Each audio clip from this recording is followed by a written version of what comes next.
ನಮ್ಮ ಭೂಮಿ ನಮ್ಮ ಸತ್ತು ನಮ್ಮ ಹಕ್ಕು ನಮ್ ಸತ್ತು ಮೇಲೆ ಬಂದ ದಗ್ಗರಣೆ ಕಲ್ಲೆತ್ಕೊಂಡೋಗತ್ತೆ ಯಾವ ಆ ಭೂಮಿ ಕಟ್ಟ ಬೆಲೆ ಅವ್ರವ್ರಿಗೆ ಕಟ್ಲಿ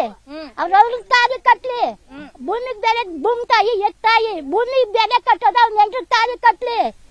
ಇಷ್ಟೊಂದು ಆಕ್ರೋಶ ಏನೇನ್ ಮಾಡ್ಕೊಳ್ಳೋದು ಸರಿ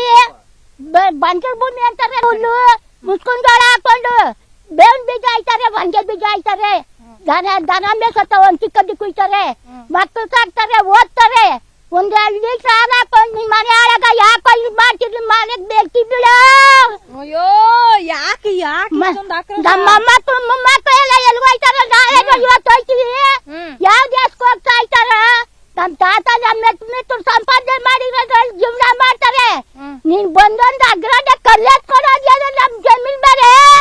ಬಿಡಲ್ಲ ನೀವು ಏನ್ ಮಾಡ್ಬಿಡ್ತೀರಾ ಅವ್ರು ಬರಲ್ಲ ಅದಕ್ಕೆ ಎದ್ರುಕೊಂಬಿಟ್ಟವ್ರು ಅವ್ರು ಬಂದ ಇಲ್ಲ ಬರ್ಬೇಕು ಬರ್ಲಿ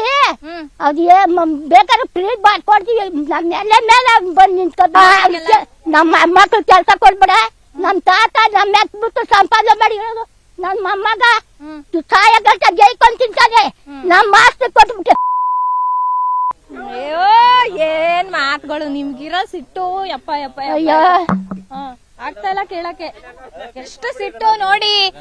ಅವ್ರ ಫುಲ್ ರೋಷಾಗ್ನಿ ಆಗ್ಬಿಟ್ಟಿದೆ ಶರತ್ ಸರ್. ಅರ್ಥ ಆಗುತ್ತೆ, ಎಲ್ಲಾ ಜನ ನೋಡ್ತಾ ಇರ್ತಾರಲ್ಲ, ನಿಮ್ ಆಕ್ರೋಶ ನಮ್ಗೆ ಅರ್ಥ ಆಗುತ್ತೆ ಬಿಡಿ.